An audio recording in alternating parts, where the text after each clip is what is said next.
Assalamualaikum warahmatullahi wabarakatuh. Salam sejahtera bagi kita semua. Om Swastiastu, Namo Buddhaya, salam kebajikan.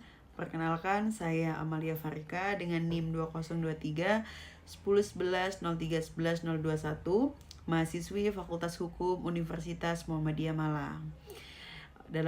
Di video kali ini, saya akan membahas salah satu asas penting dalam hukum, yaitu lex specialis derajat legi generalis, khususnya dalam hukum acara pidana di Indonesia. Asas ini sering muncul dalam praktik penegakan hukum, terutama ketika terdapat dua aturan yang sama-sama mengatur suatu hal yang sama, tetapi memiliki tingkat kekhususan yang berbeda. Dalam kondisi seperti ini, sering muncul pertanyaan aturan mana yang harus digunakan. Secara sederhana, asas lex specialis derajat legi generalis berarti bahwa aturan yang bersifat khusus mengesampingkan aturan yang bersifat umum. Dalam konteks hukum acara pidana di Indonesia, aturan umum terdapat dalam Kitab Undang-Undang Hukum Acara Pidana atau KUHAP yang mengatur prosedur dasar seperti penyelidikan, penyidikan, penangkapan, penahanan, penuntutan, hingga persidangan. Namun, selain KUHAP, terdapat juga berbagai undang-undang khusus yang mengatur prosedur berbeda untuk jenis kejahatan tertentu. Nah, disinilah asas ini sangat penting. Secara bahasa, istilah berasal dari bahasa Latin, yang lex itu adalah hukum, spesialis itu khusus, dan generalis itu umum. Sehingga artinya adalah hukum yang khusus mengesampingkan hukum yang umum. Namun, perlu dipahami, asas ini tidak berarti hukum umum tidak berlaku sama sekali. Hukum umum tetap berlaku, tetapi akan dikesampingkan sepanjang sudah ada aturan khusus yang mengatur hal yang sama secara lebih rinci. Syarat penerapan asas ini ada 3. Yang pertama ada 2 aturan hukum, yang kedua mengatur objek yang sama, dan yang ketiga salah satunya bersifat lebih khusus. Jika ketiga syarat ini terpenuhi, maka aturan khususlah yang digunakan.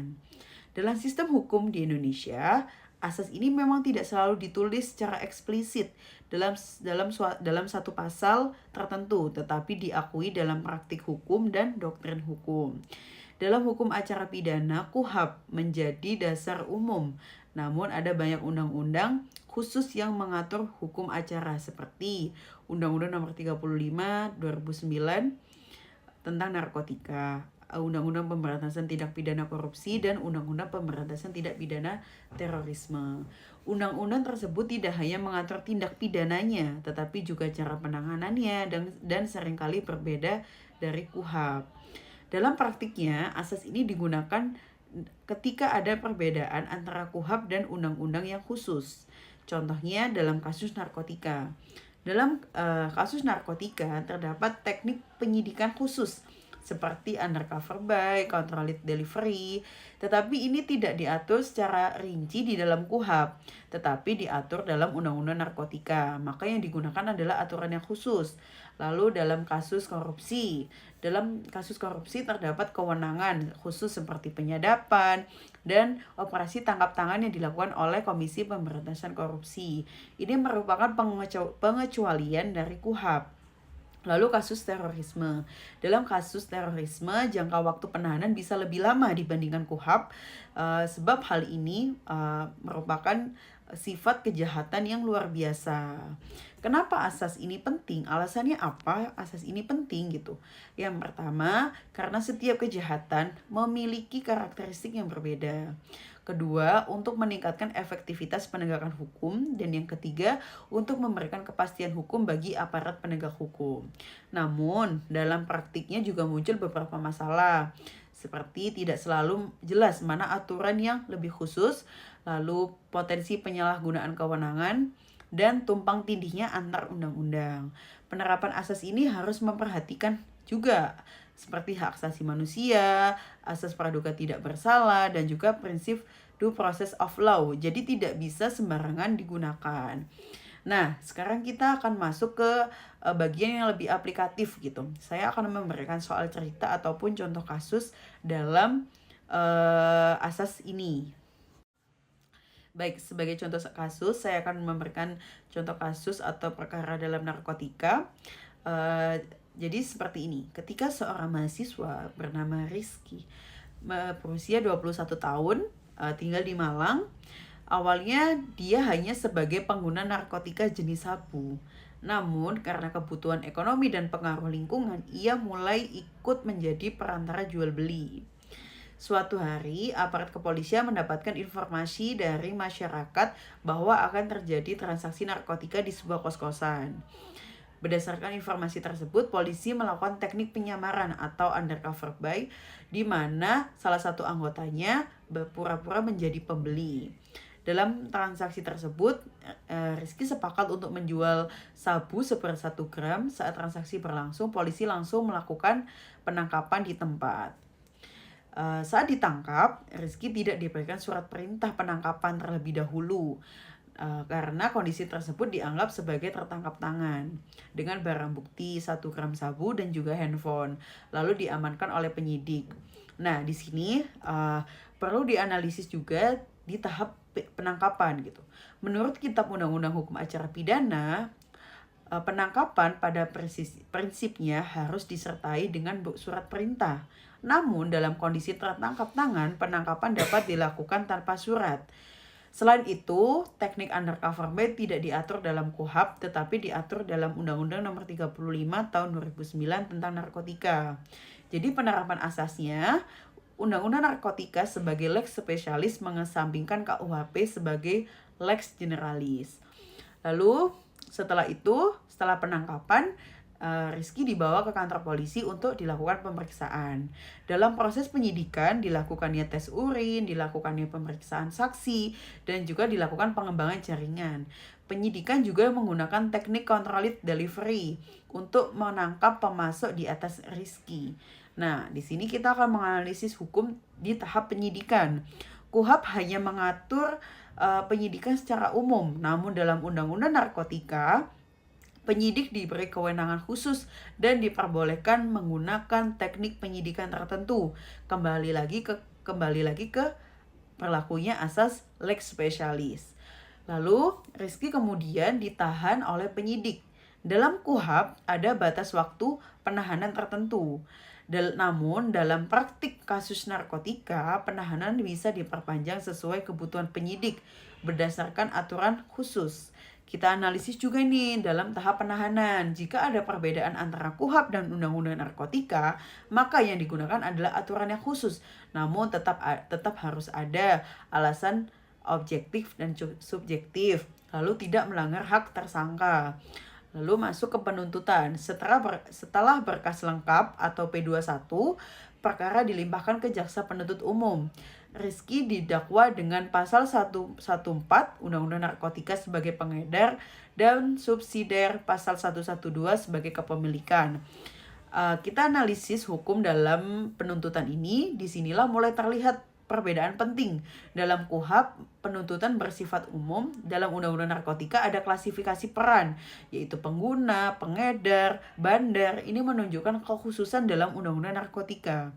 Dalam tahap persidangan terutama terungkap fakta bahwa Rizky adalah pengguna, tetapi juga menjual dalam jumlah kecil, tidak termasuk jaringan besar.